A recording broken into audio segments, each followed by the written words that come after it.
Okay, back working on the C10 again today.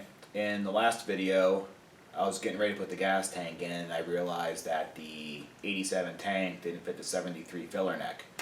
So I took it into work and had my business partner John, he actually brazed in a smaller neck onto it. So now I should be able to install that today. On top of that, I want to get the AC compressor fitted just so I can know where stuff's going to go. That's right, I'm actually going to run air conditioning. We'll get into more of that later, but I'm just running a stock LS truck compressor on the engine where it belongs. So yeah, I guess first things first, I'll start putting the tank in and running fuel lines because that's pretty much the thing I'm dreading most left on the truck, so I might as well get it over with. Okay, here's the fuel tank back. What changed from last time is that John cut down the factory 87 filler neck, and I got this little exhaust pipe adapter actually from AutoZone. I forget what size the other end was, but it might have been like 1 3/4. No, it wasn't 1 3/4. It was probably smaller. Well, anyway, that slid inside the factory neck, but this end was 1 3/8. So he actually silver soldered it in. I guess all this black stuff's like the flux or whatever. What sucks is when he started heating it up, we didn't realize that the factory filler neck, these things here, that's also solder. So it started melting out. So he resealed all that too, and it's good to go. But now, the 73 hose fits on there, which means now I can put the fuel tank in. So the deed is done. It's at least mocked up. The new tank filler neck nipple, whatever you want to call it there, fits. I had to cut the hoses like in half. They give you a lot more than you need. But that's the factory filler neck. So I should be good to go. I'm not going to clamp it for now until I put the tank in for the final time. But at least now I know it fits. So I can drop the tank back out again. This is going to be an in and out process for a while. And now I got to start making the fuel lines from the fuel pump up to the motor, because this truck right now only has 2, and I need 3. So since this truck was carbureted, it only had 1 actual fuel line, this right here, because it would shoot right into the mechanical fuel pump, which I will show you here. What's off it right now, notice that. But it mounts here on the old engine. Then you'd have a, lining up the carburetor. That was the only one it had. And then there was a vent line that goes to this, where is it? There it is, trouble canister right there, which is this hose right here. You can see it goes down. So back at the tank, all there is a 3/8 feed line, and I think that's a 1/4 inch vapor line. And what I need is a high pressure line from the fuel pump to the motor. I'm going to need a return line, and then that vapor line, I think I'll just hook up because it already ran. Might, help control some fuel vapor smell, if anything else. Even though that canister won't be hooked up to anything. But it's there, so I'll just hook it up. So what I'm going to do is I'm going to run the return down the metal line from the fuel pressure regulator. And I'm going to run the feed new from the tank up using a rubber high pressure fuel line made just for this application. So I bought a spool or whatever of this Earls vapor guard. There it is. It's 3/8 fuel injection line. It's actually made for this application of running long lengths for doing EFI swaps. If you get one of those like Universal, Harley, Sniper, the FI Tech EFI kits to convert the carbureted engine to fuel injection, all they do is they give you all this rubber line. They just want you to kind of hose clamp it all together and sling it under the car. Normally I'm a little bit apprehensive about this. I would like to run steel line, but it looks like everyone's getting away with this. And this stuff is made so you don't get a lot of fuel permeation through it. Oh god, there's everything falling. But yeah, you don't get fuel permeation through the line and get fuel smell when it's in the garage. And that box that just fell contains a bunch of fittings. Here's some more. Some clamps. Have a variety of AN fittings. And then I have this nice little Amazon fuel pressure regulator, or eBay, I forget where I got it from, probably Amazon. Has AN connections on it. I'm using a returnless intake manifold setup, so it only has like 1 fuel line going in. This, what the motor came out of, would have had like an in-tank regulator. So I'm going to put this up under the hood like I said, route the fuel line in using the Earls stuff, and then dump the return through the original feed line. And that's the plan. So I guess now we actually have to do it. So I went in just to the shelf at AutoZone and grabbed a 3/8 GM fuel filter. How I knew that, I can't tell you. I just can recognize it by the ends because of who I am as a person. And then I was rooting through one of my boxes of junk, and I happened to find this coil bracket. It holds an old canister ignition coil. I think that's what it is. It kind of looks like it. Has a nice mounting hole there, so I can blast that onto the frame rail and actually have a holder, not just have it zip tied there. And then I have these fittings, which came from eBay, and they adapt the 3/8 quick disconnect to 6AN. If I can pop that on there with one hand. Hey, look at that. It's made nice. I bought these from Jegs, and they didn't fit at all, like the Jegs version. It was too big for 5/16, so it wasn't there misboxed. And if you slid it over 3/8, the fitting just broke. So I don't know what was up with them, and it's too late to return them now, so I just went on and got these. These seem to work pretty good. They don't pull off. They come with their own little clips. They came in a mysterious white bag with no indication of what they are. But yeah, this bracket should work out pretty nice, and then when I have to change the fuel filter, you know, I just kind of undo that screw into the truck and it's good to go. There is the fuel filter, all mounted up in its coil mount. It actually works pretty good, so keep that in mind, everyone. If you need to mount a freaking coil, use an old canister coil mount for the engine. Like, that's on there solid. Just drilled one hole, ran one bolt through, tightened that down, then, I mean, it pretty much tightens right to the point of touching and still isn't crushing it. So that actually works really good, and it'll be easy to change that fuel filter too. Now while you're under here, let me redirect the light to your attention here. Here's the fuel line situation under the truck. This was the old vapor line from the charcoal canister. Here's the old feed line that ran to the carburetor, which is that metal pipe I showed you up there. And then these are the wires for the fuel sending unit, and it runs a ground wire through to right there that grounds the sending unit.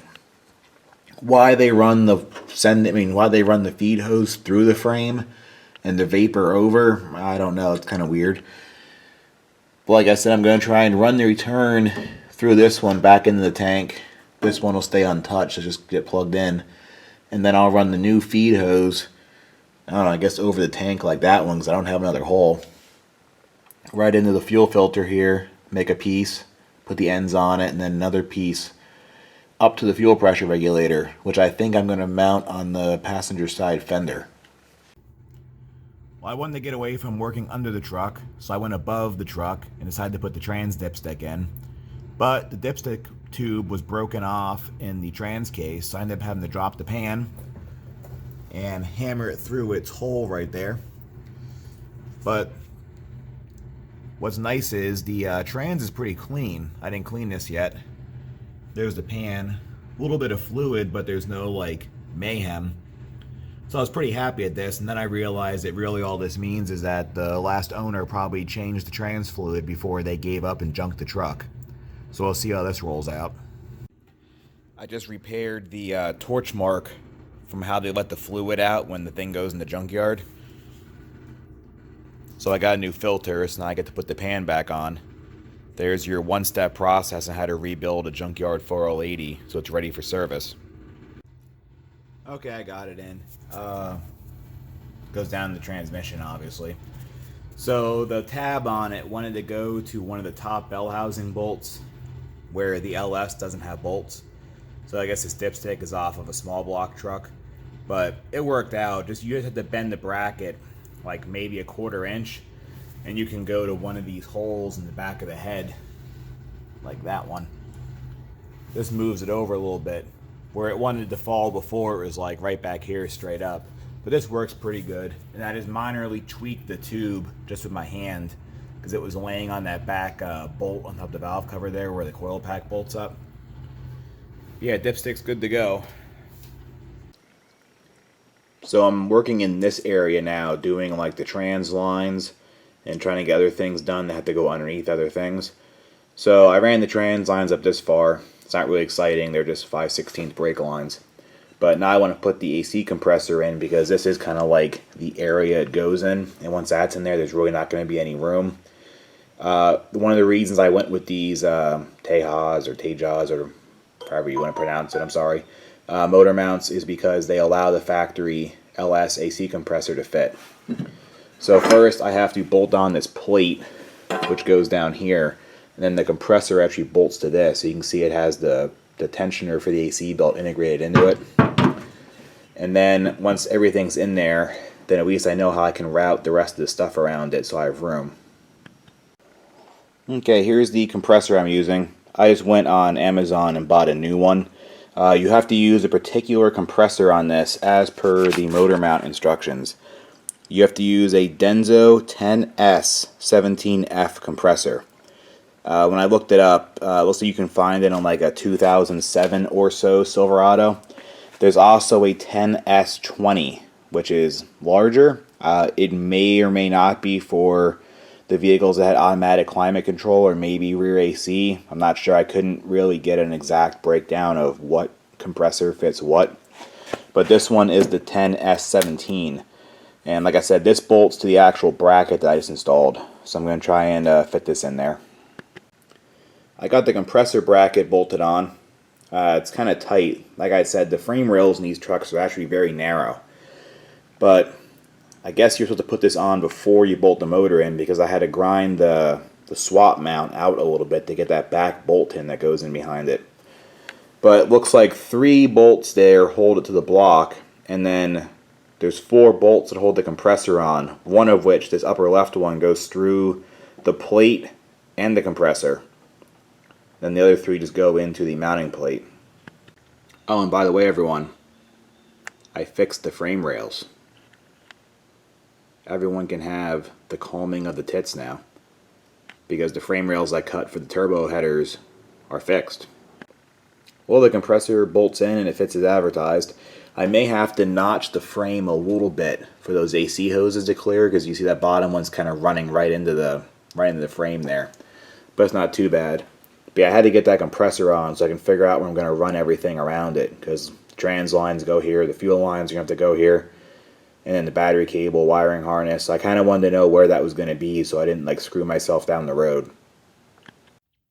Well, like I said, I've been working on top.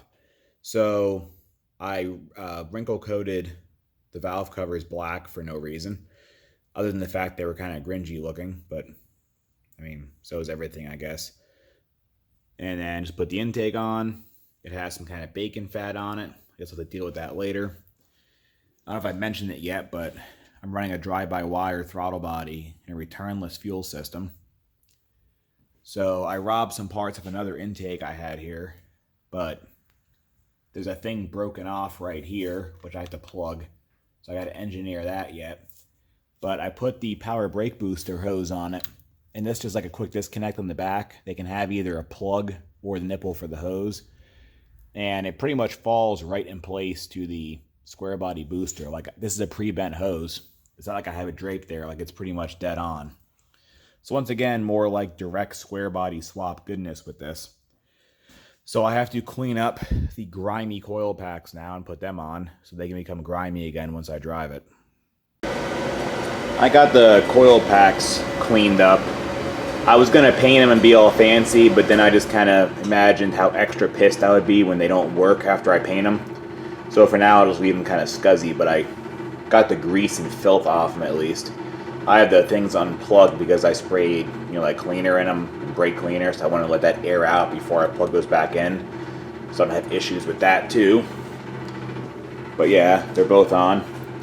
Don't mind the heater. I've said in other videos, and I'll say it again. It's cold outside. In my 1950s hodgepodge oil heater over there is doing its job. I'm not going to turn it off, so sorry about the background noise.